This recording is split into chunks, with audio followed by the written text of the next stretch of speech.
I want to share some reflections on the role of HR and the role of comp and benefits within an organization because we often get it wrong. Okay. Now, this comes from being head of global rewards for 5 companies. This comes from managing over 50 comp and benefits people. This comes from training about 3,000, maybe 4,000 HR people in the last 15 years. It comes from certifying 750 HR practitioners. And I don't have all the answers. I'm just going to tell you the way I see it. We think we are doing HR work, and we're not. We're doing management work. Let me say that again. There is no HR work. There's no such thing as HR work.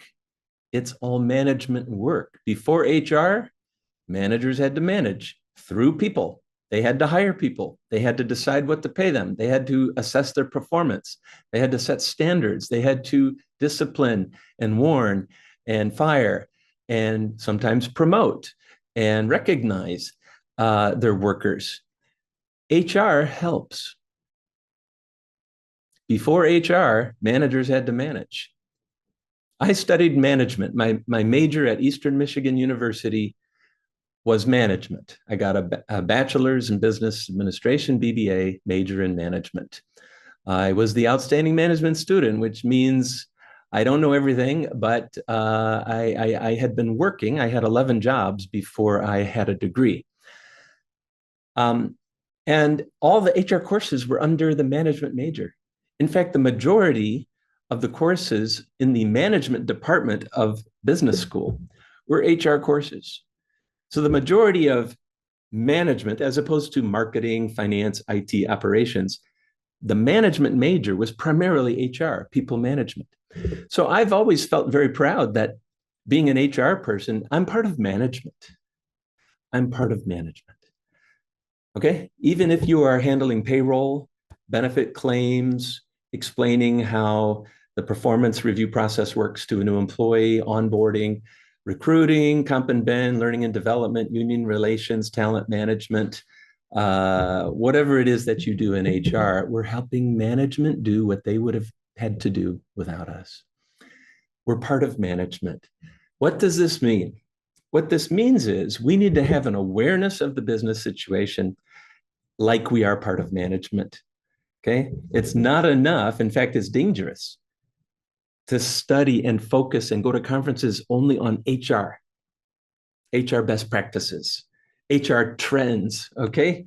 This is dangerous if your business suddenly has an acquisition coming.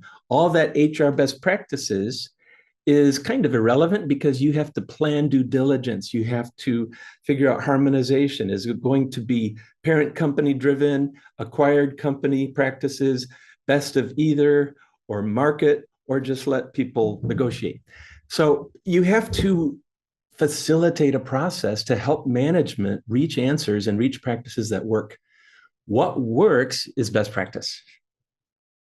HR best practice is what works in your organization to get the outcomes that you're trying to get. And what outcomes are you trying to get? It depends. It's different now than it was 3 months ago. It's probably different now than during the Great Resignation. It's probably different now than during the pandemic. It's probably different now than it was prior to the pandemic. And yet we gravitate toward the benchmark surveys to find out what everybody else does because nobody ever got in trouble for doing what everyone else does, right? That's not playing to win. That's playing not to lose. Benchmarking is finding what everybody else does so we can walk down the middle of that road, be in the crowd, be in the herd, because no one ever got in trouble for doing what everyone else does. Well, I know we still can't keep our best people, but at least we're doing industry norm. At least we're doing industry best practice. Doesn't that sound foolish? Isn't HR supposed to be effective? Or are we supposed to hide behind, we're doing P50, we're doing best practice, we're doing industry norm because the survey says so? Let's use the survey when appropriate. Once we know what we need to achieve, figure out what the people need, what they prefer, what kind of talent, their demographics, what their interests are, what the business needs are. Figure out what kinds of things in the total rewards toolkit And maybe that means less base, more variable. Or maybe that just means more base and less funny allowances. All right. Maybe that means debate with the CFO who's trying to get clever about the bonus calculation. Okay. Be a participant in management. Don't hide behind best practice. Anyway, sorry for going so long. Hope this is useful. And don't forget to be awesome.